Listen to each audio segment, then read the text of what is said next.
অভ্যুত্থানের স্পিরিটকে ছড়িয়ে দিতে এবং সংগঠিত করতে আমরা আজকের এই প্রেস কনফারেন্সের মধ্য দিয়ে শ্রমিকদের মধ্যে সুসংগঠিত আকারে একটি কোঅর্ডিনেশন কমিটি গঠনের মধ্য দিয়ে কাজ শুরু করব।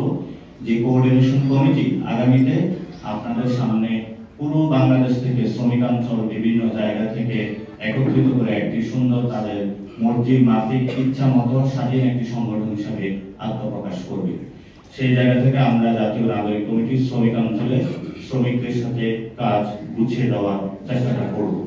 আমাদের একটি শ্রমিক উইং প্রকাশিত হতে যাচ্ছে এবং আমাদের লক্ষ্যমাত্রা রয়েছে আগামী 2-3 মাস পরেই আমরা 1 লক্ষ শ্রমিককে একত্রিত করে একটি বড় শ্রমিক সংগঠন ওনারা আত্মপ্রকাশ করবেন। যেহেতু আমি মুখ্য সমন্বয় টিমে রয়েছি, আমাদের বেসিক্যালি যে উইংগুলো রয়েছে আমার দায়িত্ব রয়েছে, সেই জায়গা থেকে আজকে আমরা কাজ শুরু করেছি। আশা করি এই দিবসটি বাংলাদেশের হিস্টোরিক একটি পজিশন হবে, কারণ শ্রমিকদের জন্য বাংলাদেশের ক্ষুদ্রতম জায়গায় কাজ হয়েছে। গণঅভ্যুত্থানে যেহেতু শ্রমিকরা অংশগ্রহণ করেছে, অনেকে আহত হয়েছে, শহীদ হয়েছে, তাদের আকাঙ্ক্ষাগুলোকে বাস্তবায়ন করার জন্য জাতীয় নাগরিক পার্টি শ্রমিকদের জন্য কাঁধে কাঁধ মিলিয়ে কাজ করে যাবে।